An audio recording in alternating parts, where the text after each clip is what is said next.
मामूली विवाद की घटनाओं में हत्या जैसी जघन्य वारदातें हो रही हैं। चिंता का विषय तो होना चाहिए। गली गली चेन स्नैचिंग की घटनाओं से लोग खौफ में, तो वहीं अब जो वारदात सामने आई है उससे कानून व्यवस्था पर सवाल उठने लाजमी है, क्योंकि दिल्ली के निजामुद्दीन इलाके में अभिनेत्री हुमा कुरैशी के रिश्तेदार का पार्किंग के विवाद पर मर्डर हो जाता है। इतना ही नहीं, हत्या के बाद आसिफ कुरैशी की छाती पर पत्थर पटक कर उसे दर्दनाक तरीके से मौत की नींद सुला दिया जाता है। वहीं अभी कुछ दिन पहले एक सांसद के साथ चेन स्नैचिंग की वारदात भी हो चुकी है। इसके अलावा दिल्ली में गैंग वॉर तो आम बात है। कई ऐसे गैंग हैं जो एक्टिव हैं और कारोबारियों को वसूली के लिए धमकियां भी दे रहे हैं। ऐसे में पुलिस प्रशासन और दिल्ली की कानून व्यवस्था पर सवाल उठने लाजमी है। वहीं सवाल तो यह भी उठता है कि क्या दिल्ली के नाबालिग युवा गैंगस्टर की पहली पसंद बन गए हैं, और क्या नाबालिगों की एंट्री की वजह से दिल्ली का क्राइम ग्राफ बढ़ रहा है। और सबसे बड़ा सवाल, दिल्ली में बढ़ते क्राइम ग्राफ को दिल्ली पुलिस आखिर कैसे रोकेगी। आज इसी अहम मुद्दे पर ताल ठोक कर करेंगे चर्चा, लेकिन उससे पहले एक छोटी सी रिपोर्ट देखिए। उनके दिल में मारा, आते मारे गए। मेरे हस्बैंड पूरे खून में लथपथ हो गए थे, यहीं पे खत्म हो गए थे। इतनी बेरहमी से मारा था, गिरा करके मारा। फिर वो बड़ा वाला भाई भाग के आया है, उसने कोई नोकीली चीज ला के उनके यहाँ घुसेड़ा एकदम। फिर पत्थर उठा के पत्थर मारे चले गए उनके सीने पे। उज्जवल और गौतम जो आरोपी तो बेकार है दोनों भाई। बताया जा रहा है कि नशे वशे भी करते हैं। छोटा वाला भाई है वो बहुत नशे करता है, गांजा पीता है, चरस पीता है, चोरी करता है, दुनिया भर के उसके कई केस पहले भी लगे हुए हैं। लगातार देश की राजधानी में गंभीर अपराधों की संख्या बढ़ती जा रही है। यहाँ जनता जो है अपराधियों से त्रस्त है, अपराधी मस्त है और पुलिस भी एकदम पस्त है। तो आइए अब चर्चा की शुरुआत करते हैं। मैं गणमान्य मेहमानों का परिचय करा दूं और उसके बाद चर्चा हम शुरू करेंगे। भारतीय जनता पार्टी के प्रवक्ता नितिन त्यागी हमारे साथ आज डिबेट में हैं। कांग्रेस के प्रवक्ता हरिशंकर गुप्ता आज हमारे साथ डिबेट का हिस्सा होंगे। ऋतुराज झा आम आदमी पार्टी से बस जुड़ने ही वाले हैं। कपिल कक्कड़ साइकोलॉजिस्ट हमारे साथ जुड़ेंगे आज इस डिबेट में। इसके अलावा विजय त्रिवेदी वरिष्ठ पत्रकार यहां मेरे साथ मौजूद हैं स्टूडियो में। रामकृपाल सिंह वरिष्ठ पत्रकार यहां मेरे साथ स्टूडियो में मौजूद हैं। इसके अलावा एलन राव पूर्व डीसीपी हैं दिल्ली पुलिस के, वो हमारे साथ इस डिबेट का हिस्सा होंगे। शुरुआत करते हैं हरिशंकर गुप्ता से। हरिशंकर गुप्ता जी, दिल्ली में जब आपकी सरकार हुआ करती थी तब से लेकर अब तक क्या कुछ बदला है? हमें ध्यान है निर्भया हुआ था, तब भी दिल्ली की कानून व्यवस्था पर सवाल उठे थे और आज भी दिल्ली की कानून व्यवस्था सवालों के घेरे में है। बीच में आम आदमी पार्टी की सरकार आई, उसने कहा कि भाई हमारे हाथ में कानून व्यवस्था नहीं है, पुलिस हमें दे दो, फिर देखो दिल्ली की कानून व्यवस्था। लेकिन अब तो दिल्ली में डबल इंजन की सरकार है। कांग्रेस की सरकार सबसे ज्यादा लंबे समय तक यहां रही, काफी शासन किया, तब से लेकर अब तक क्या कुछ बदला है सर, या कुछ भी नहीं बदला? अनुराग जी, मैं सारे मेहमानों का, बड़े वरिष्ठ है रामकृपाल जी यहाँ बैठे हुए हैं, आपसे बड़ी पुरानी मुलाकात है जी। मैं सबका नमस्कार करता हूँ। देखिए, दिल्ली में अगर हम एनसीआरबी का डाटा को देखें, हालांकि मैं एनसीआरबी के डाटा को आज के दिन इतना रिलायबल नहीं मानता हूं। इसलिए नहीं मानता हूं कि पुलिस की एक आदत हो गई है कि केस को दर्ज नहीं करना, चक्कर कटवाते रहना, एफआईआर नहीं करना, प्रलोभन देना कि केस मत दर्ज कराओ। उसके पीछे कारण सिर्फ ये रहता है कि ग्लूमी पिक्चर दिखाने का जो थाने का एक कंसेप्ट बन गया है, दिल्ली के अंदर प्रमोशन से जुड़ा हुआ है, वो रहता है। लेकिन उसके बाद भी 2016 से लेके 2024 तक का अगर एनसीआरबी का डाटा को देखें तो 2016 के अंदर प्रति 1 लाख व्यक्ति दिल्ली की आबादी का, उसके लिए 160 आपराधिक केस होते थे। आज 2024 में क्या हो गया? 1832 केस हो गए। 1832 केस 1 लाख व्यक्ति के साथ हो गए। और दिल्ली में एक नारा आपको सुनने को मिलता होगा मुस्कान जी, पिछले वाले जो सरकार थी केजरीवाल साहब थे और अभी भी जो सरकार आई है, वो हर चीज में नंबर 1 बताते हैं अपने आप को कि ये कर दिया तो हम नंबर 1 है, ये भी इसमें भी नंबर 1 है, इसमें भी नंबर 1 है। अभी भगवंत सिंह बताते थे, अभी भगवंत सिंह मान का बयान आया था कि साहब शिक्षा में पंजाब नंबर 1 है। वो केजरीवाल जी की घिसी पटी जो कवायद थी वो अभी भी चला रहे हैं। लेकिन आज नंबर 1 किस चीज में है? नंबर 1 है क्राइम में, नंबर 1 है रेप कैपिटल में, और सबसे बड़ी बात यह है पंजाब नंबर 1 होता था नशे के मामले में, और दिल्ली उसकी बराबरी कर रहा है। आज दिल्ली पंजाब की नशे में बराबरी कर रहा है। हर तरह का नशा बड़ी सुगमता से दिल्ली वालों को, दिल्ली के नौजवानों को, नाबालिगों को आराम से उपलब्ध हो जाता है। अब मैं उसके पीछे किसको दोष दूं? देखिए, नहीं, दे दीजिए जो दोषी हो, आपको जो लगता है। आपसे मैंने यही तो पूछा है कि क्यों नहीं बदला और कौन जिम्मेदार है। दिल्ली देश की राजधानी है और पावर हाउस है दिल्ली का, जैसे कि आपने कहा है। गृह मंत्रालय यहां पर है, अमित शाह उसके मंत्री हैं, और दिल्ली में क्राइम में सुधार नहीं हो पा रहा है। ये बड़ी सोचने की और आश्चर्य की बात लगती है कभी कभी मेरे को। दिल्ली वीवीआईपी सिटी है, यहां पर ऐसा हो रहा है। और सबसे ज्यादा असुरक्षित अगर कोई है तो दिल्ली के अंदर महिलाएं सबसे ज्यादा असुरक्षित। 2 केस तो आपने बता दिए अभी, उमेश ऋषिवाला की और संसद का। देखिए, दिल्ली में जो हमारी बस्तियां हैं, जो मलिन बस्तियां हैं, दूसरे जो छोटे क्लस्टर्स हैं, जेजे कॉलोनीज हैं, वहां जहां गरीब लोग रहते हैं, दलित लोग रहते हैं, वो स्थिति भयावह है। वहां का जब नौजवान, नाबालिग नौजवान जब अपराध की दुनिया में कदम रखता है या उसको रखवाया जाता है, तो ऐसा नहीं कि वहां पुलिस को नहीं पता होता इस चीज। जी ठीक है। तो नितिन त्यागी हमारे साथ भारतीय जनता पार्टी से। ठीक है, हरिशंकर गुप्ता जी, मैं जवाब लेता हूं। नितिन त्यागी जी, बहुत गंभीर सवाल उठाया है हरिशंकर गुप्ता ने, और ये सवाल हम दिल्ली वासियों का भी है, दिल्ली एनसीआर ने, पूरे देश का सवाल है कि ये देश की राजधानी है या अपराध की राजधानी है।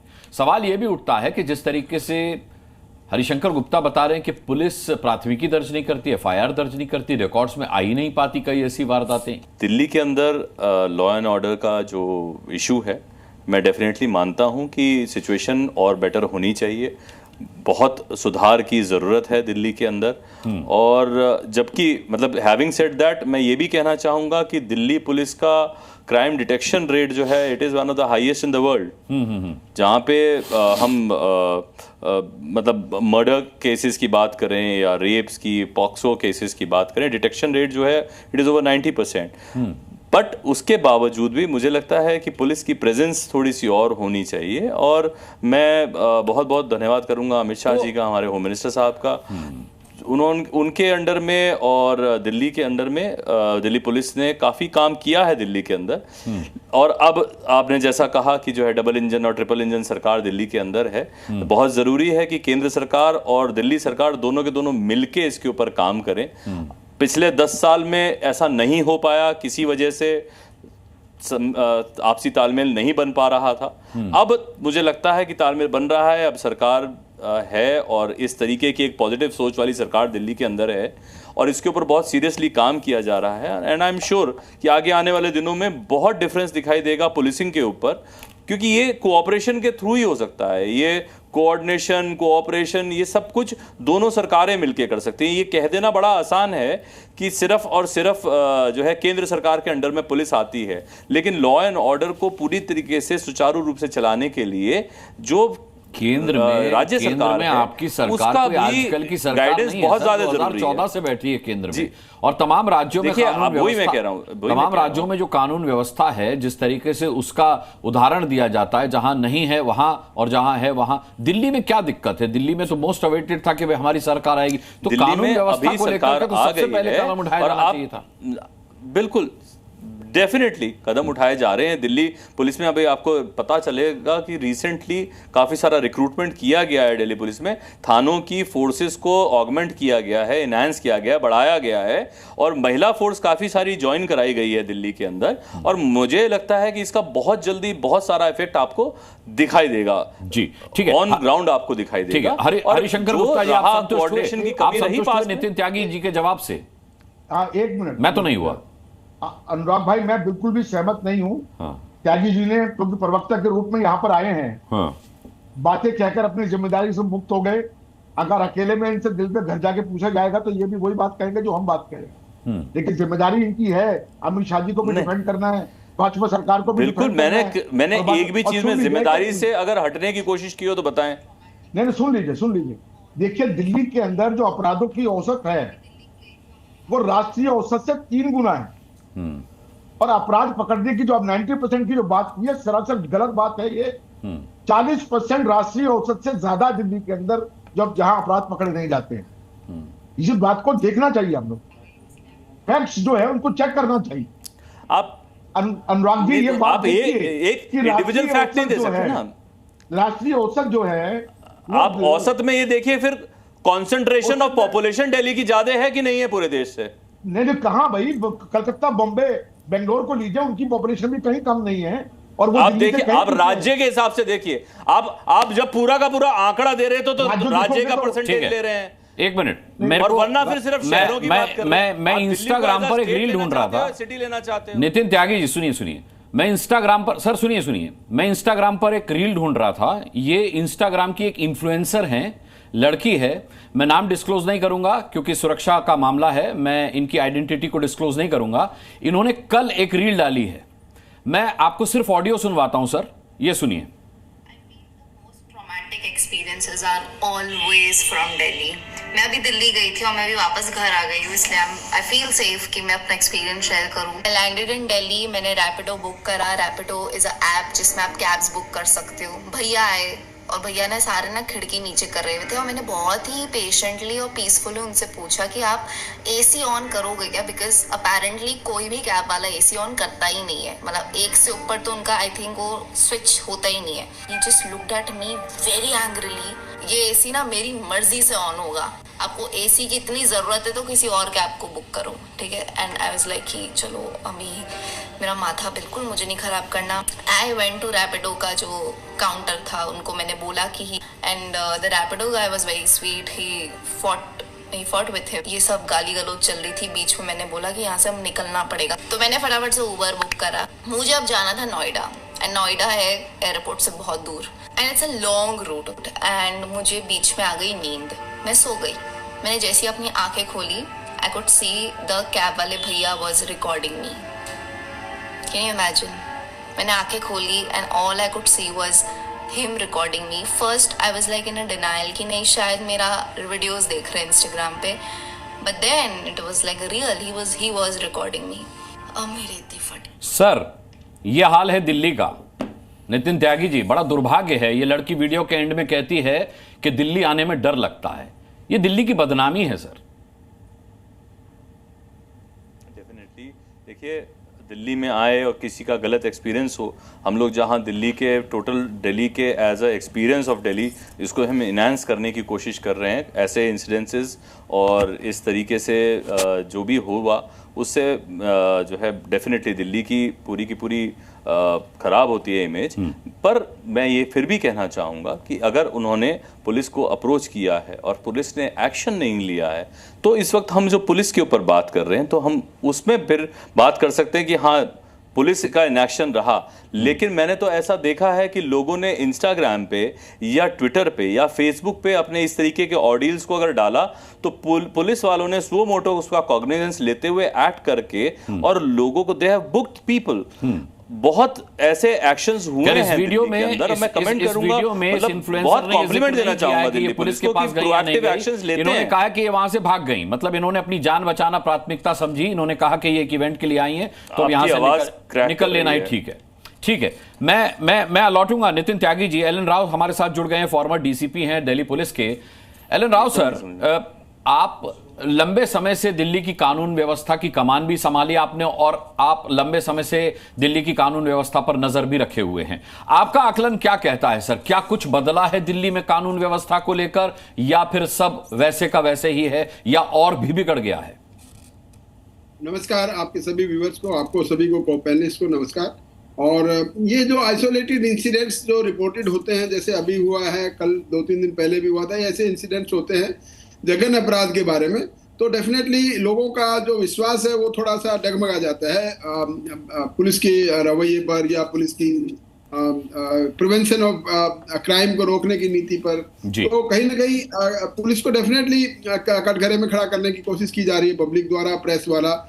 लेकिन मैं ओवरऑल बता दूं सारी बात, नो डाउट कि थोड़ा बहुत क्राइम अभी स्पेक बढ़ा है पीछे से, पिछले कोई एक टाइम था, एक दशक था जब अपराधी दिल्ली में आते डरते थे, और वो अब बात नहीं है। अपराधी खुलेआम सरेआम कुछ भी करे, कुछ भी कैसे करें, उनकी वजह ढूंढनी पड़ेगी क्यों ऐसा हो रहा है। डेफिनेटली अभी कुछ ना कुछ, जैसे अभी ये रोड रेज की बात है या पार्किंग रेज कहिए इसको, सुबह सुबह जैसे सूचना मिली पार्किंग रेज में छोटी सी बात है, उसके ऊपर लोगों ने चाकू मार के उसको आदमी को मार दिया है।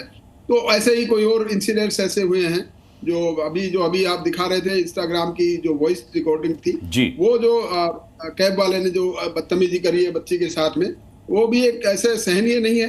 और डेफिनेटली मैं समझता हूँ, जैसे अभी बता रहे थे आपके को-पैनलिस्ट की, पुलिस उसमें स्लो मोटो एक्शन जरूर लेगी और उस अपराधी को पकड़ने में कोई देर नहीं लगेगी। उससे कॉन्टेक्ट करेंगे, गाड़ी बुक की है तो उसका पता लग जाए कौन आदमी था, क्या नंबर था, सारी चीज पता लगे, एक्शन होगा उसके ऊपर, ऐसी कोई बात नहीं है। लेकिन जो पुलिस के संज्ञान में चीज आ जाती है उस पर तो डेफिनेटली एक्शन होता है, तुरंत एक्शन होता है। कुछ एक केसेस ऐसे होते हैं जिसमें सर, अभी हरिशंकर गुप्ता जी आरोप लगा रहे थे कि अब पुलिस जो है प्राथमिकी दर्ज करने में भी टालती है, लोगों को एफआईआर दर्ज नहीं करती है, इससे रिकॉर्ड ही नहीं हो पाते मामले। क्या ये सच है? देखिए, कुछ जो अपराध हैं उस कैटेगरी के तो एफआईआर आप घर बैठे रजिस्टर कर सकते हैं, उसके लिए तो कोई मेरे ख्याल से कोई ऐसी कोई बात नहीं चोरी की है। लेकिन हाँ, एक बात मैं बता दूं, ऑनलाइन एफआईआर का एक्सपीरियंस मेरा अपना ये है, ऑनलाइन एफआईआर के बाद इन्वेस्टिगेशन की क्वालिटी बहुत कम हो जाती है, इसमें कोई डाउट नहीं है। और उसमें चांसेस भी कम होते हैं, वर्कआउट परसेंटेज के भी कम होते हैं, फॉर्मेलिटी के तौर पे उसकी इन्वेस्टिगेशन होती है। इसमें मुझे कहने में कोई गुरेज नहीं है। बाकी जो हिनेस क्राइम होते हैं उसकी कोई रिपोर्ट ना लिखे, ऐसी बात मैं मानने वाले नहीं हूँ, क्योंकि हिनेस क्राइम की जो रिपोर्ट है ना, वो तो लिखनी पड़ेगी, वो कहीं छुपा नहीं सकते। मर्डर हो गया, अटेम्प्ट टू मर्डर हो गया, गोली लग गई, कहीं और मार दिया किसी को, जैसे पार्किंग रेज हो गया, ऐसे होते हैं, इसलिए नहीं छुप सकते। हाँ, कुछ एक ऐसे केसेस होते हैं जो कि बॉर्डर लाइन केस होते हैं कि पुलिस केस था या सिविल केस है, चीटिंग के केस है, उसमें बड़ी दिक्कत आती है। चीटिंग केसेस की बात कर रहे होंगे वो, कि चीटिंग केस आप दर्ज कराने जाए बहुत मुश्किल से दर्ज करते हैं। वो ये समझते हैं कि ये लेन देन का मामला है, सिविल मैटर है, इसलिए पुलिस उसको दर्ज करने में गुरेज करती है। तो ये मिक्स्ड एक्सपीरियंस मैं आपको बता दूं, ऑनलाइन एफआईआर का भी और हीनेस क्राइम का भी और दूसरे जनरल क्राइम का भी रजिस्ट्रेशन है। कोशिश की जाती है, इंस्ट्रक्शंस सीनियर ऑफिसर्स की यही है कि कोई भी केस दर्ज करने से ना रोका जाए या मना नहीं करनी चाहिए। लेकिन कभी भी कोई इंसिडेंट ऐसा हो जाता है, जो कोई आदमी किसी का एक्सपीरियंस ऐसा है कि मैं थाने गया था, मेरी एफआईआर नहीं लिखी, तो वो एक अलग बात है। उसके लिए अलग से प्लेटफॉर्म है कि अगर शिकायत ठीक से नहीं लिखी गई, पुलिस ने बिहेवियर ठीक नहीं किया, उसके लिए हर जिले में विजिलेंस डिपार्टमेंट बना हुआ है, सीनियर ऑफिसर्स को कंप्लेंट कर सकते हैं। आजकल तो ऑनलाइन घर बैठे बैठे ईमेल कर सकते हैं, सभी की ईमेल अवेलेबल है। कमिश्नर पुलिस की ईमेल पे आप कंप्लेंट करिए, बताइए, ऐसी चीजें ये पब्लिक की संज्ञान में होना चाहिए और पब्लिक उसका यूज भी कर रही है। पढ़े लिखे लोग तो कर रहे हैं, तुरंत एफआईआर नहीं होती है, तुरंत ईमेल कर देते हैं, जो आपके ग्रीवांसेस आप ईमेल में भेज दीजिए, वो हो जाता है। लेकिन आम जनता जिनके पास में ये सुविधा नहीं है, उनके लिए डेफिनेटली बात है कि हाँ, कहीं कहीं अगर एफआईआर दर्ज नहीं होती है तो पुलिस के प्रति उनका जो रवैया है वो लगता है कि हाँ, पुलिस ने काम ठीक से नहीं किया है। वो देखने वाली बात है, सीनियर ऑफिसर्स को देखना चाहिए। जो इंसिडेंट्स रिपोर्ट होते हैं पुलिस ऑफिसर्स के पास, उनको इमीडिएटली उसका रिड्रेसल करना चाहिए। ग्रीवेंसेस रिड्रेसल सिस्टम है, उसको दुरुस्त और चुस्त करना चाहिए। ठीक है, एलन राव साहब, मैं लौटूंगा आपके पास। ऋतुराज झा आम आदमी पार्टी से हमारे साथ जुड़ चुके हैं। ऋतुराज झा, आपके लंबे समय तक सरकार रही और सबसे बड़ा हमला जो आम आदमी पार्टी की सरकार ने दिल्ली में झेला है वो कानून व्यवस्था को लेकर ही झेला है। और एक ही जवाब आम आदमी पार्टी का होता था कि भाई कानून व्यवस्था हमारे हिस्से की बात तो है नहीं, ये तो गृह मंत्रालय के अंडर में आती है, पुलिस हमें दे दो, हम ठीक कर देंगे। सवाल ये है कि अभी बीजेपी के प्रवक्ता ये कह रहे हैं कि नई सरकार बनी है भारतीय जनता पार्टी की, कोऑर्डिनेशन में टाइम लगता है और कुछ एक ऐसे सुधार अब सामने आने वाले हैं जो अविश्वसनीय होंगे सुरक्षा के लिहाज से, चाहे वो महिलाओं की सुरक्षा हो या दिल्ली में होने वाले अपराध हो, ये सब अब बिल्कुल दुरुस्त कर दिए जाएंगे। इस पर थोड़ा सा समय लगेगा। आपको लगता है कि दिल्ली में जिस तरीके से दिल्ली जो अपराध की राजधानी बनती जा रही है, इसमें बहुत जल्दी अभी कोई सुधार देखने को मिलेगा, या सरकार वाकई में उसकी इच्छा शक्ति ऐसी है कि दिल्ली से अपराध खत्म हो जाएगा? अनुराग जी, पिछले 11 साल से केंद्र में सरकार इन्हीं की है, पुलिस पहले भी इन्हीं की थी, आज भी इन्हीं की है। अब तो 4-4 इंजन की सरकार है। केंद्र में आपकी सरकार है, राज्य में आपकी सरकार है, निगम में आपकी सरकार है, लेफ्टिनेंट गवर्नर आपका है, पुलिस आपका है, गृह मंत्री आपका है, सब कुछ आपका है। और जब से ये 4 इंजन की सरकार बनी है, तब से दिल्ली में क्राइम रेट भी 4 गुना हो गया है। रोज मर्डर हो रहा है, रोज एक्सटॉर्शन हो रहा है, रोज छीना झपटी हो रहा है, कोई महिला अगर सब्जी लेने चले जाए घर के पास के बाजार में और फोन पे गलती से अगर बात करते हुए मिल जाए तो उसका फोन छीन लिया जाता है, कभी चैन स्नैचिंग हो जाती है, कभी पर्स छीन लिया जाता है। गलती से कोई आदमी अगर बाजार चले जाए कोई सामान लेने के लिए तो कोई छुरा मार देता है, कोई चाकू मार देता है। गुजरात में बैठे हुए अपराधी कपिल शर्मा जैसे पॉपुलर कलाकार को कनाडा में धमकी दे रहे हैं, वहां गोलियां चलवा रहे हैं। आप देख रहे हैं किस तरीके कनाडा से में तो अमित शाह साहब की कानून व्यवस्था नहीं है। गुजरात में भी इनकी सरकार है। कनाडा की बात क्यों? गुजरात सुन अभी तो लीजिए। दिल्ली में ही रही है सर। लेकिन जो कर रहा है अनुराग जी, जो कर रहा है वो गुजरात की जेल में बैठा हुआ है। यहाँ दिल्ली में क्या हो रहा है सोचिए, व्यापारी भयभीत है, महिलाएं मुझे ऐसा लगता है आप घर से बाहर निकलेंगे।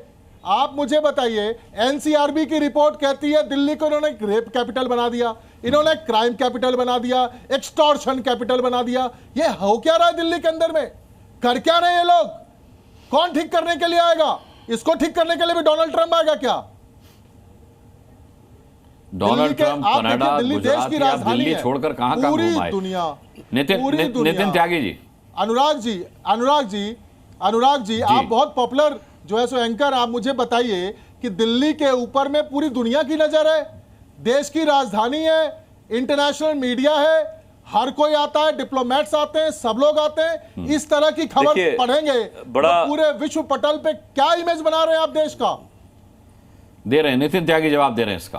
मैं अगर बोल चुके हूं रिपीट करना बंद कर दें।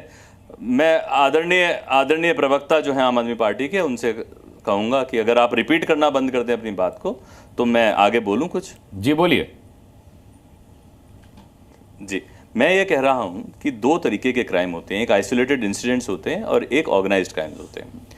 आइसोलेटेड इंसिडेंट्स में पुलिस डेटरेंट मुझे बहुत ज़्यादा नहीं लगता, क्योंकि अड़ोसी पड़ोसी का आपस में झगड़ा हुआ, एक ने एक के चक्कू मार दिया या मारपीट हो गई या कुछ इस तरीके का हो गया, किसी ने चेन स्नैचिंग करी, कुछ जो अनऑर्गेनाइज्ड क्राइम है उसमें तो आप उसको सॉल्व करने का काम कर सकते हैं। और जहाँ पे ऑर्गेनाइज्ड क्राइम हो रहा है, गैंग्स हैं, इस तरीके का कुछ है, तो मुझे ऐसा लगता है कि वहाँ पे पुलिसिंग काफ़ी अच्छी हुई है।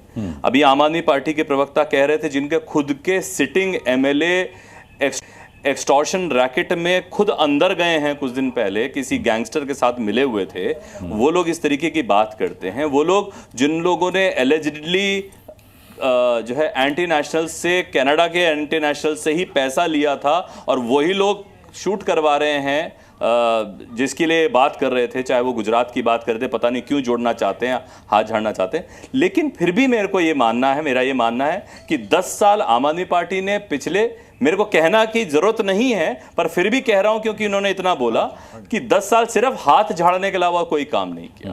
किसी ने कोई कोऑर्डिनेशन की बात नहीं करी कभी भी पुलिस के साथ में मिलके, हमेशा ब्लेम गेम खेलने की कोशिश करी। आज कोऑर्डिनेशन बिल्कुल सही बात है, ट्रिपल इंजन सरकार है, डबल इंजन सरकार है, और मैं ये मानता हूं कि जिम्मेदारी पूरी की पूरी दिल्ली सरकार और केंद्र सरकार की बनती है। आज की तारीख में भारतीय जनता पार्टी की दोनों सरकारें हैं और मिलके काम करेंगे, दिल्ली को बेहतर बनाने की कोशिश कर रहे हैं। दिल्ली को बदनाम करने की कोशिश ना की जाए। ये इंडिविजुअल इंसिडेंट्स को उठा के अगर ये इसको क्राइम कैपिटल बोलने लगेंगे तो पंजाब को क्या कहेंगे? तो दिल्ली को बदनाम करने की कोशिश नहीं करता। सुननी चाहिए पास राम कृपाल जी। नहीं, व्यथा सुनाना अलग बात होती है। रिपोर्ट है केंद्र सरकार की, सारे के सारे बैठे पंजाब के बारे में बात कर लें, पंजाब के बारे में बात कर लें, नशा मुक्त करने की बात करते हैं। इनका सीएम खुद नशे में, पूरा का पूरा नशे में घूमता है सीएम इनका। आप दिल्ली अरे ये सब व्यक्तिगत नहीं, अरे नितिन त्यागी जी व्यक्तिगत हमले नहीं। तुम कनाडा तक पहुंच सकते हो, मैं पंजाब की भी बात ना करूं। तुम कनाडा पहुंच सकते हो, मैं पंजाब की बात भी नहीं करूंगा। पंजाब, अरे आप गुस्सा क्यों हो रहे त्यागी जी? भाई पंजाब की बात आएगी, पंजाब की बात करेंगे। ऋतुराज भाई, आप जो ऋतुराज भाई वही मैं कह रहा हूं आपसे। आप कनाडा पहुंच गए ऋतुराज भाई, आप कनाडा पहुंच गए, आप कनाडा पहुंच गए। मैंने तो पंजाब की बात करी, पंजाब नशा मुक्ति की बात कर रहे थे, वहां सीएम ही नशे में घूमता मिल जाता है। आपके जेल में बैठा हुआ, थोड़ा कोशिश करिए ना आप, कनाडा तक थोड़ा कोशिश करिए। पूरे दुनिया भर में आप देश को बदनाम कौन कर रहा है? देश की राजधानी कौन कर रहा है बताइए तो सही आप, कौन सा इंसिडेंस ऐसा हो रहा है, उसका प्रूफ दीजिए। देखिए इस तरीके का सीरियस एलिगेशन लगाने से पहले प्रूफ होना चाहिए गुजरात में बैठे हुए क्रिमिनल, ये आप जो है आपकी ये जो स्कूट एंड रन पॉलिसी है ना, आप एक बार में कुछ भी बोल देंगे कि गुजरात में बैठा हुआ कौन क्रिमिनल है, नाम लीजिए कौन क्रिमिनल है, नाम लीजिए कौन क्रिमिनल है, प्रूफ दीजिए कौन क्रिमिनल है। एक्सटॉर्शन कैपिटल बना दिया है। और उसके बाद दिल्ली में आइए, दिल्ली में आके बताइए कि आपका आम आदमी पार्टी का एमएलए नरेश बालियान क्या अंदर गया कि नहीं गया ऑर्गेनाइज्ड क्राइम के अंदर, एक्सटॉर्शन रैकेट के अंदर, क्या नरेश बालियान अंदर गया कि नहीं गया? आम आदमी पार्टी का सिटिंग एमएलए था, सतेंद्र जैन पर भी रिकॉर्डिंग आई, उसकी रिकॉर्डिंग थी, और आप लोग बात कर रहे हो जो सीबीआई रेड किया, बाइज्जत बरी हो गए। बताइए आपका झूठे केसों से कुछ नहीं होता है। सतेंद्र जैन पे भी केस किए, सीबीआई रेड किए, उसके बाद सीबीआई कहती है हमारे पास सबूत नहीं है। ये भी बता देता हूं केस को बंद करना पड़ेगा। आम आदमी पार्टी के टाइम पे तो एक बहाना था, आम आदमी पार्टी के टाइम पे तो एक बहाना था, रिप्रेजेंटेटिव है, ठीक है, आप लोग के पास बताने को करने को कोई काम नहीं है। आप ही के क्राइम आरोप प्रत्यारोप गवर्नमेंट के क्राइम रोकने में इतनी क्या कहती है, इसी में टाइम वेस्ट हो गया, क्या कहती है मुझे बताओ। ठीक है, एनसीआरबी की रिपोर्ट कहती है ऋतुराज जी, नितिन त्यागी जी, मैं लौटता हूं, बना दिया है, मैं लौटता हूं, रामकृपाल जी, एक्सटॉर्शन कैपिटल बना दिया। अच्छा ठीक है, मैं आता हूं, ऋतुराज जी, मैं आता हूं। अरे भाई 2 वरिष्ठ पत्रकार यहाँ खड़े हुए हैं और मेरे साथ एक साइकेट्रिस्ट भी हैं भाई, अभी वो बचे हैं, उनकी भी बारी आ जाने दीजिए। मैं आता हूं, दोबारा आता हूं, एक और राउंड करूंगा आप लोगों के साथ। रामकृपाल जी, अभी मैंने इंस्टाग्राम का जो वीडियो आपको सुनाया, अच्छा सुनिए ऋतुराज जी, शांत हो जाए। इंस्टाग्राम का जो वीडियो मैंने सुनाया, वो फीमेल इन्फ्लुएंसर हैं, 1.2 मिलियन उनके फॉलोअर्स हैं। मैं पहचान इसलिए उजागर नहीं कर रहा क्योंकि महिला की सुरक्षा से मैं बहुत ज्यादा कंसर्न हूं, मैं नहीं चाहता कि उनका नाम उजागर हो। उन्होंने 2 कैब प्रोवाइडर्स के नाम लिए, वो मैंने एज इट इज इसलिए सुना क्योंकि उनकी व्यथा थी, उनकी पीड़ा थी। सवाल यह कि उन्होंने अपने वीडियो में यह नहीं बताया कि वो पुलिस के पास गई या नहीं गई। जाहिर सी बात है, अगर वो गई होती तो बताती कि वो पुलिस के पास गई हैं। ये कितना बड़ा अविश्वास है दिल्ली की कानून व्यवस्था के ऊपर कि कोई भागना पसंद कर रहा है, पुलिस के पास नहीं जा रहा। यह कितना बड़ा कंसर्न है सर? आपका सवाल ही आज की बहस का सबसे बड़ा जवाब है।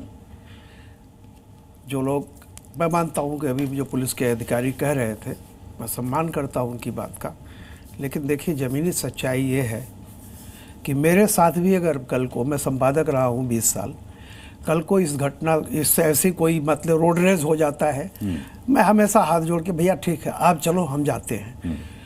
मैं भी पुलिस थाने जाने से बचता हूं, मैं रिटायर्ड हूं, लेकिन ईमानदारी से बता रहा हूं। आम आदमी जब तक उसका कोई रसूख नहीं है, वो सुन लेना और सह लेने वाला होता है, क्योंकि आज की जो संस्थाएं हैं उन पे ये भरोसा नहीं है इतना। वो समझता है कि जो अभी ट्रबल हुई है, अगर मैं इसमें जाऊंगा तो मुझे और परेशानियां गुजरनी पड़ेंगी। ईमानदारी की बात यह है, चाहे सत्ता आज बीजेपी की हो, चाहे आम आदमी पार्टी, चाहे कोई भी हो, एक बात तो हमको मानना पड़ेगा, जो व्यवस्था आम आदमी की सुरक्षा के लिए बनाई गई थी, उस व्यवस्था के जो लूप होल्स हैं जिनको दूर करना चाहिए, उनको कहीं ना कहीं से प्रश्रय दिया जाता है इस सिस्टम में बैठने के लिए। मैं एक बात कहूंगा, बहुत पहले रघुवीर साहब ने एक संपादकीय लिखा था, उन्होंने एक जो शब्द लिखे थे वो तो बड़े कठिन शब्द थे हिंदी। उनका सिंपल कहना यह था कि जो भी व्यवस्था की बुराई है उससे सहयोग किए बिना, उससे सगाई किए बिना आप सत्ता की कुर्सी पर नहीं बैठ सकते। नतीजा क्या होता है? व्यवस्था की विकृतियों से सहअस्तित्व।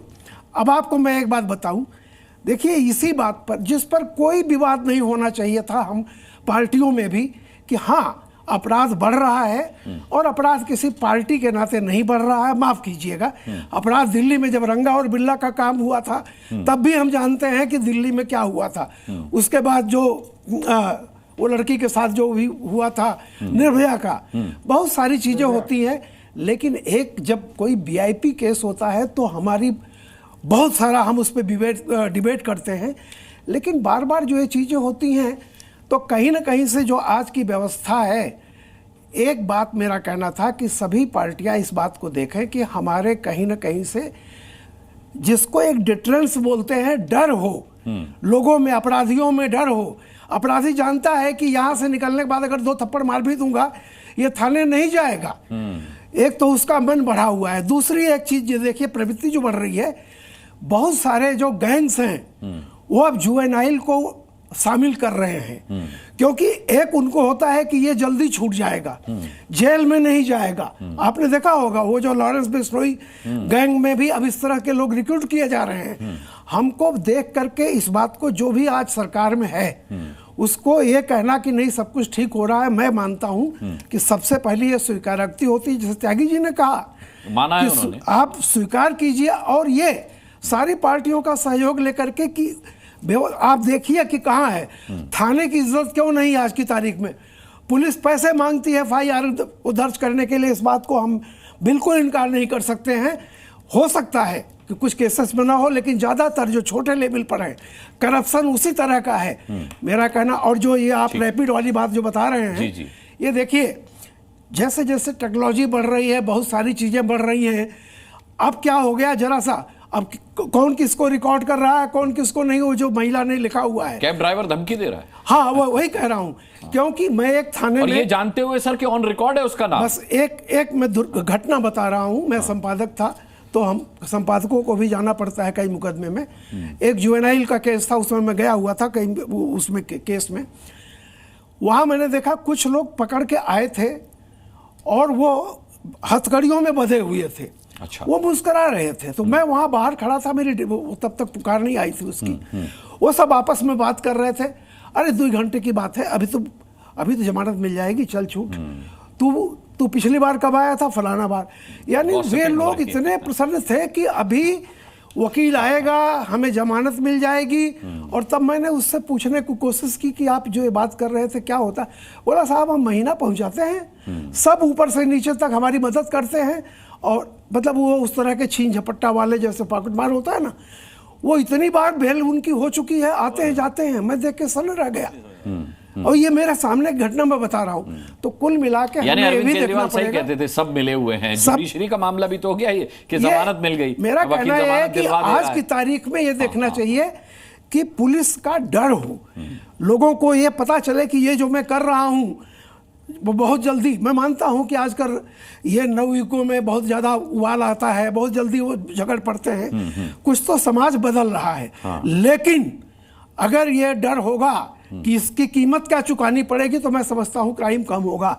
लेकिन इसके लिए पार्टी पॉलिटिक्स देख के कि मेरे जमाने में बहुत अच्छा था, तुम्हारे जमाने में खराब है, ठीक बात, इससे भी अपराधियों का हौसला बढ़ता है कि अगर ये सत्तारूढ़ पार्टी अगर किसी अपराधी को पकड़ती है, कल दूसरी पार्टी विरोधी जुलूस निकालती है, वो ईमानदार था या उसकी जाति फलाना थी, उसको इसलिए पकड़ा जा रहा है। माफ कीजिएगा, अपराधियों का संरक्षण देके भी वोट पाने की कोशिश की जाती है। बिल्कुल, इसका ये बहुत खराब बात है। विजय त्रिवेदी जी, अजीब सी घटनाएं दिल्ली में हो रही। कांग्रेस की महिला सांसद के साथ चेन स्नैचिंग हो गई, हमने देखा चाणक्यपुरी में। निजामुद्दीन में पार्किंग विवाद में मर्डर हो गया, पुलिस पार्टी पर हमला हो रहा है। मतलब इसको आप क्या कहेंगे? क्या दिल्ली किसी भी मायने में सुरक्षित रह गई है अभी फिलहाल? अनुराग जी देखिए, एक तो इसका मतलब है कि पुलिस का रुआब नहीं है। पुलिस ज़्यादा रुआब से चलती है, कोई दिन भर कोई पिस्तौल लेकर तो नहीं चलती ना, रुआब से चलती है। आपने अपने चैनल पे 2 तरह के ग्राफिक्स लगा रखे हैं। एक ग्राफिक है 2015 और 2024 के। वो ठीक है कि 10 साल इस सरकार के थे, तो उसको तय करना चाहिए। उसमें क्राइम में कोई फर्क नहीं है, मोटे तौर पे 2-4 कम ज़्यादा होगा, उसको ज़्यादा हो तब भी मैं उसको नहीं मानता कम। एक ग्राफिक्स आपने लगा रखे हैं 2024 के और 23 के या 24 और 25 के। उसका तो कोई मायने नहीं है, क्योंकि त्यागी जी की सरकार 11 साल से है यहाँ पर, तो 1 साल का तो कंपैरिजन होना ही नहीं चाहिए। सबसे ताकतवर हम जिसको मानते हैं, सबसे सशक्त होम मिनिस्टर है, ऐसा माना जाता है कि अमित शाह जी यहाँ पर हैं। अभी त्यागी जी ने कहा कि अब हमने सरकार ने बहुत सारा कुछ काम किया है वुमेन उसके लिए, क्राइम के लिए, वुमेन की मदद के लिए। ये आज क्यों जरूरत है? आपकी सरकार तो दिल्ली में पहले से है, 11 साल से पुलिस। मतलब आप अरविंद केजरीवाल जी के लिए नहीं करना चाहते थे वो काम, आज रेखा गुप्ता जी के लिए करना चाहते हैं? यदि ऐसा है तो, क्योंकि 11 साल की बात होगी ना। और वो जो फिगर्स दे रहे हैं, एक बार सुन लीजिए। हाईएस्ट क्राइम रेट है, ये मैं एनसीआरबी की बात बता रहा हूँ। 1 लाख पर 1832.6 क्राइम है। जो नेशनल फिगर जो है हमारा नेशनल एवरेज, वो 258 है। 258 है और वो 1832 है। अभी त्यागी जी ने कहा कि भाई ये पॉपुलेशन की बात है तो पॉपुलेशन में बता दूं कि आईपीसी में हमारा एवरेज दिल्ली का 8.39 है, जबकि हमारी पॉपुलेशन दिल्ली की 1.5% है देश में। 1.5% पॉपुलेशन है और 8.59 वो है। कन्विक्शन मतलब नंबर छोड़ दीजिए, कन्विक्शन में महिलाओं के लिए क्राइम कन्विक्शन 3% है।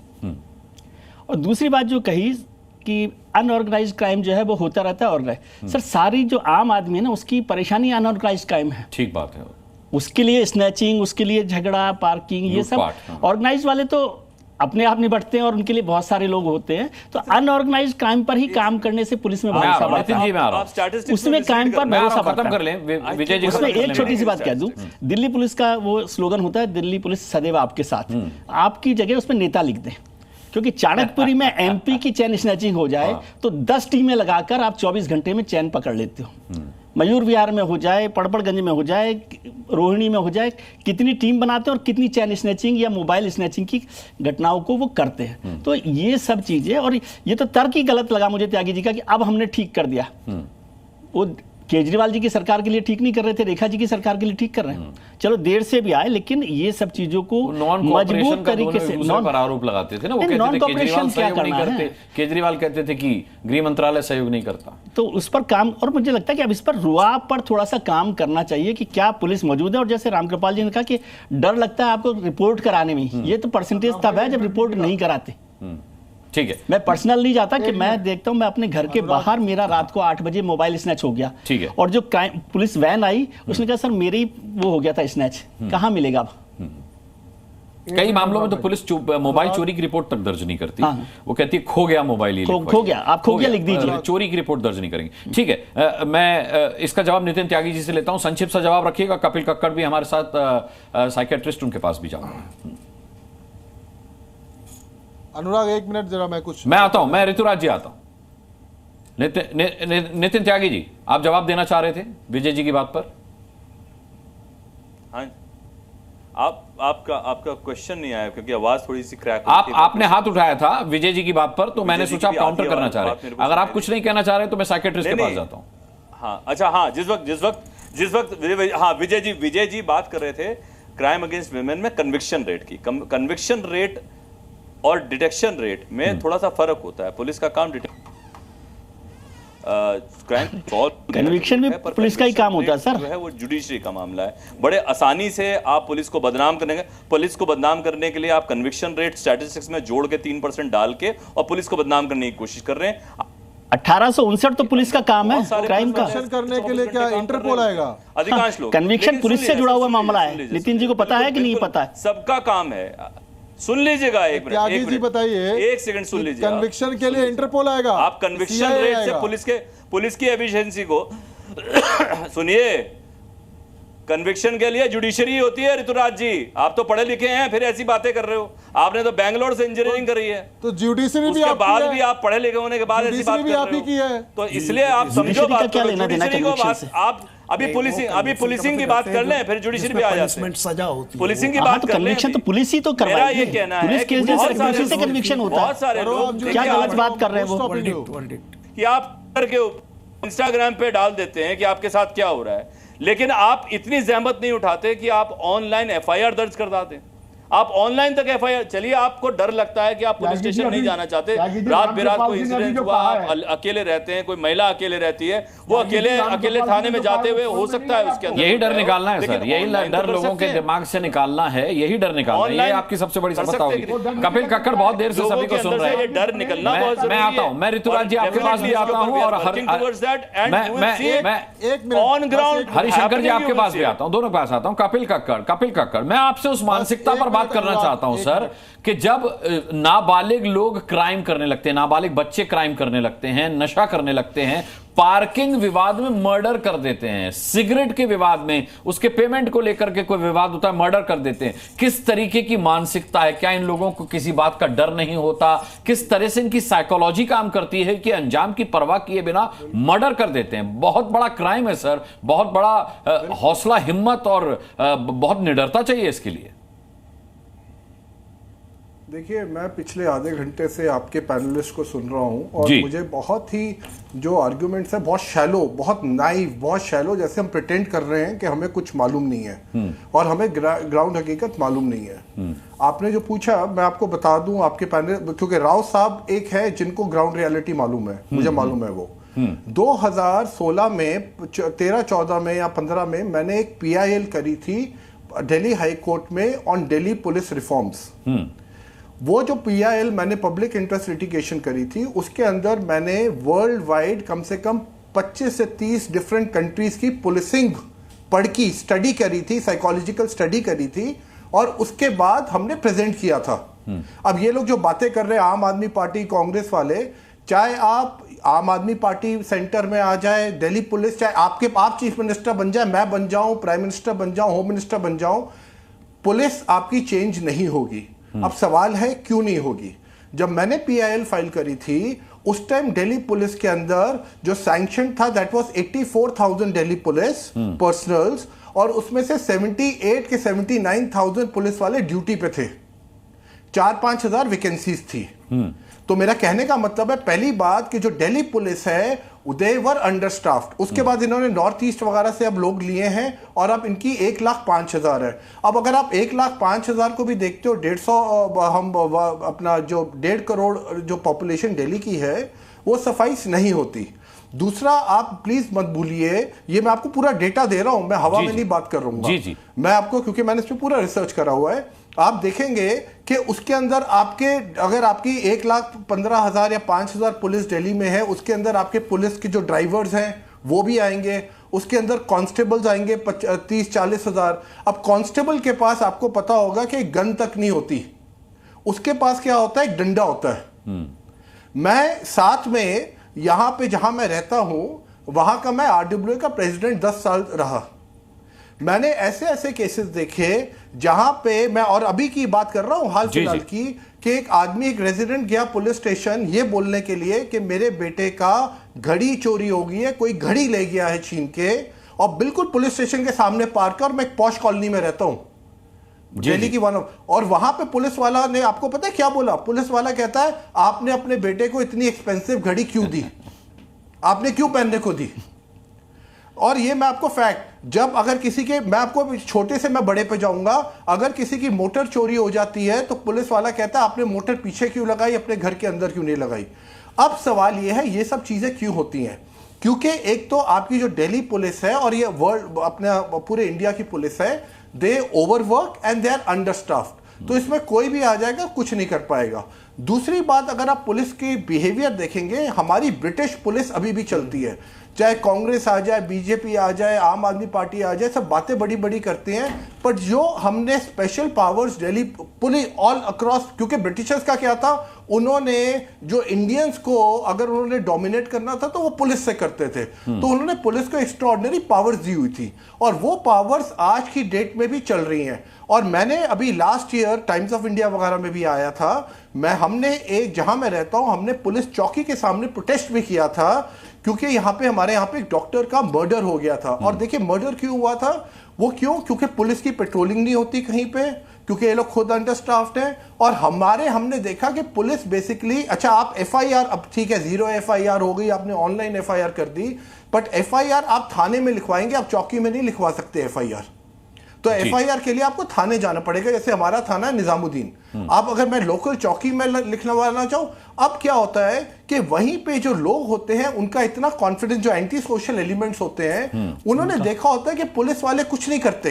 अगर आपको याद होगा, एक वायरल हुआ था बड़ा इंटरेस्टिंग सा कॉलेज स्टूडेंट का, जहां पे वो किसी एडिशनल CP से पूछ रहा था कि सर आप लोग ड्रग्स वगैरह की बात करते हो, फर्स्ट ईयर का बच्चा आता है, उसको डे 1 में पता चल जाता है कि ड्रग्स कहां मिल रहे हैं कॉलेज के आसपास, और आप लोग के पुलिस वालों को आज तक नहीं पता चलता कि ड्रग्स कहां मिल रहे हैं।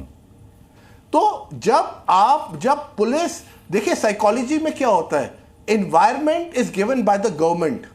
अगर पुलिस ने law and order, Delhi police का क्या है, उनका शांति सेवा न्याय, ठीक है, शांति सेवा न्याय, सेवा यहां पे क्या है, मेवा है, सबको मालूम है कि अगर आपको पैसा पुलिस को, तो मेरा कहने का मतलब है कि अगर आप दिल्ली पुलिस की भी मैं बात करूं, दिल्ली पुलिस, देखिए पुलिस पूरी इंडिया में it is not for common man, we have to understand that, it is basically for VIPs. ठीक है, आपको पता है कि ट्रैफिक, जब मैंने पीएल डाली थी तब ट्रैफिक पुलिस में 5000 सिर्फ ट्रैफिक पुलिस पर्सनल से।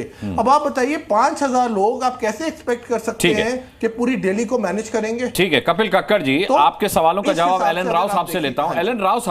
एलन राव साहब, यानी कि सरकार से ज्यादा अपराधी सजग हैं इस बात को लेकर के कि पुलिस वाले जो हैं वो अंडर स्टाफ हैं और ओवरवर्कड हैं, तो वो हमारे खिलाफ क्या करेंगे? और कोई आम आदमी क्या ही पुलिस के पास जाएगा? क्योंकि कपिल कक्कड़ कह रहे हैं पुलिस वीवीआईपीज के लिए काम करती है, वीआईपीज के लिए काम करती है, आम आदमी के लिए वो आवाज नहीं बनती। क्या ये आरोप सही है? और अगर सही है तो इसका रिफॉर्म कैसे होगा? सर, वो ये कह रहे हैं कि कहीं किसी की भी सरकार आ जाए, पुलिस बदलने वाली नहीं है। अनुराग जी, देखिए कपिल कक्कड़ साहब की कुछ बातें काफी सटीक और कुछ काफी रियलिटी की तरफ में जा रही हैं। मैं बीइंग पुलिस ऑफिसर इस बात को मानने में कोई गुरेज नहीं है मेरे को। क्योंकि जो उन्होंने बताया है कि पुलिस को नहीं पता लगता है, एक आम जिसको ड्रग वाले को पता लग जाता है, ये कहीं हद तक काफी सही बात है। पुलिस अगर चाहे, ये बात भी मैं सही बता देता हूँ, पुलिस अगर चाहे अपने इलाके में तो कोई क्राइम वहां पर हो रहा है तो उसको जानकारी जरूर होती है।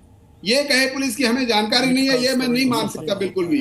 और पुलिस चाहे तो क्राइम को रोक भी सकती है, ऐसे क्राइम को जो कि ऑर्गेनाइज क्राइम है, जो ड्रग्स बेचने का है और कोई गलत धंधा करने वाले हैं, वो सब पुलिस वालों को मालूम होता है। इसमें कोई डाउट नहीं है। इसमें कोई भी अगर सीनियर ऑफिसर मेरी इस बात को बुरा माने तो बिल्कुल माने, मुझे कुछ इसमें कोई ऐतराज नहीं है। जहां तक बात उनकी बात है कि वीआईपीज के लिए है पुलिस, यहाँ पर भी कुछ एक ऐसी बात है, क्योंकि एक तो वीआईपी सिक्योरिटी बहुत ज्यादा है, पुलिस की शॉर्टेज इसलिए है कि वीआईपी सिक्योरिटीज में लगे रहते हैं बहुत से लोग, स्ट्रेंथ जो है वो काफी हद तक वहां तक चली जाती है। यहाँ तक भी बात ठीक है। पीछे आपने सुना होगा कि प्राइम मिनिस्टर की कोई रिश्तेदार का एक पर्स चोरी हो गया था, वो बिल्कुल 24 घंटे में ढूंढ लिया गया था। आम आदमी की किसी भी, अगर कोई गरीब आदमी का कोई चोरी हो जाता है तो ये बात भी सही है कि मोबाइल चोरी हो गया तो उसकी रिपोर्ट मिसिंग में लिखी जाएगी। मैं सच्ची बातों को सच्ची कहूंगा, लेकिन फिर भी रिफॉर्म करने की बात, जहां तक आपने कि रिफॉर्म होना चाहिए, पुलिस में रिफॉर्म करने की बात है, जैसे पीआईएल डाली थी उन्होंने। और राम प्रकाश जी की बात भी काफी हद तक सही है कि जो ग्राउंड रियलिटी है उसको जब तक आप मानोगे नहीं, कमी है उसको मानोगे नहीं, तो सुधारोगे कैसे? पुलिस ऑफिसर्स को चाहिए कि जो अगर कमियां हैं। नितिन त्यागी, मैं जी सर, नितिन त्यागी, ग्राउंड रियलिटी को आपने मान लिया, आपने ये भी मान लिया कि सरकार ही जिम्मेदार है और सरकार को ही करना है, लेकिन पुलिस को लेकर जो भरोसा वीवीआईपीज में है, वीआईपीज में है, वो आम आदमी के जहन में कब तक डाल पाएंगे आप? ये मुझे थोड़ा मुश्किल काम लग रहा है, क्योंकि जिस तरीके से एनसीआरबी के आंकड़े बता रहे हैं, जिस तरीके से एलन राव पुलिस में रहते हुए ये बता रहे हैं कि हाँ, ये आरोप पुलिस पर सही है कि वो अंडर स्टाफ है, वो ओवरवर्क्ड है, तो ये समस्या दूर करने में समय लगेगा सर। तब तक क्या आम आदमी अपराध का शिकार होता रहेगा? मुझे लगता है कि आम आदमी, जनता, सरकार, केंद्र सरकार, पुलिस, सबको मिलके इसके ऊपर काम करना पड़ेगा। हम लोग बहुत पॉजिटिव तरीके से, बहुत जो है इसको बहुत सीरियसली लेके इसके ऊपर काम कर रहे हैं, और आशा करते हैं आने वाले कुछ महीनों में हम लोग फिर से डिबेट पे बैठेंगे और तब आप बोलेंगे कि जब मैंने ये कहा था, और इसके ऊपर जब आप फर्क देखेंगे तो आप कहेंगे कि हाँ, सच में दिल्ली के अंदर रामकृपाल जी आप कुछ जोड़ना चाह रहे हैं? मैं केवल एक बात कह रहा हूँ, जैसे अभी जो पुलिस अधिकारी हैं उन्होंने जो बातें कही हैं और कक्कड़ साहब ने जो बातें कही, देखिए ये सच्चाई अनुराग जी आप भी जानते हैं, मैं भी, और विजय जी भी, और वो लोग भी। मोहल्ले का जो गुंडा होता है उसकी पहुंच मंत्रालय से लेकर के थाने तक, अगर वो थाने में जाएगा तो उसको कुर्सी भी शायद ऑफर कर दी जाए, लेकिन पीड़ित जाएगा, वो जान जाता है कि इसकी ज्यादा पहुंच है। ये सिस्टम है, मैं बता रहा हूँ, और उसमें मैं सिर्फ दिल्ली की बात नहीं कर रहा हूँ, सब जगह की उसमें सुधार करने की कोशिश अलग अलग राज्यों में भी की जा रही है, लेकिन ये हकीकत है। आप उत्तर प्रदेश में छांगुर की इतनी बड़ी बिल्डिंग बन गई, जाहिर सी बात है कि वहां का लेखपाल से लेकर के थाने से लेकर के सबको पता था कि ये पैसा कहां से आ रहा है और ये अपराध की कमाई है, लेकिन वो सिस्टम ऐसा बना हुआ था ना, जिसके लिए धूमिल ने एक वाक्य कहा है, अपराधियों का एक संयुक्त परिवार है, और ये joint family of the criminals जो एक है ना, ये बहुत बड़ा है, इसका नेक्सस खत्म होना चाहिए। मोहल्ले का हर गुंडा किसी न किसी पॉलिटिकल पार्टी का मतलब पेट्रोनाज होता है उसका, और थाने में अगर जाएगा तो उसकी ज्यादा इज्जत और होती है, जैसा कि बनिस्बत आपने उसके पहले कहा था कि वोट बैंक के लिए उसे संरक्षण भी देती हैं हाँ, सरकारें बिल्कुल, और प्रशासन। बिल्कुल। ये बेहद दुर्भाग्यपूर्ण है। दिल्ली क्राइम को लेकर के और पूरे देश में जहां जहां क्राइम है उसे लेकर के हम ताल ठोक में डिबेट करते रहेंगे, क्योंकि आम आदमी से जुड़ा ऐसा मामला है जिसे बार बार एड्रेस किए जाने की जरूरत है। कम से कम तब तक जब तक नितिन त्यागी जी ने जो कहा कि अगली डिबेट में हम बैठेंगे तो आप कहेंगे वाह क्या काम हुआ है कानून व्यवस्था पर, जब तक वो दिन नहीं आ जाता तब तक मैं विश्वास दिलाता हूं कि हम जब जब जरूरत होगी इस मुद्दे पर डिबेट करते रहेंगे। आज के लिए सभी पैनलिस्ट का बहुत बहुत धन्यवाद करना चाहूंगा। ताल ठोक में जुड़ने के लिए आप दर्शकों का भी बहुत धन्यवाद। अब अगली मुलाकात तक अपना बहुत बहुत ख्याल रखिएगा। मुझे अभी के लिए इजाजत दीजिए। जी न्यूज़।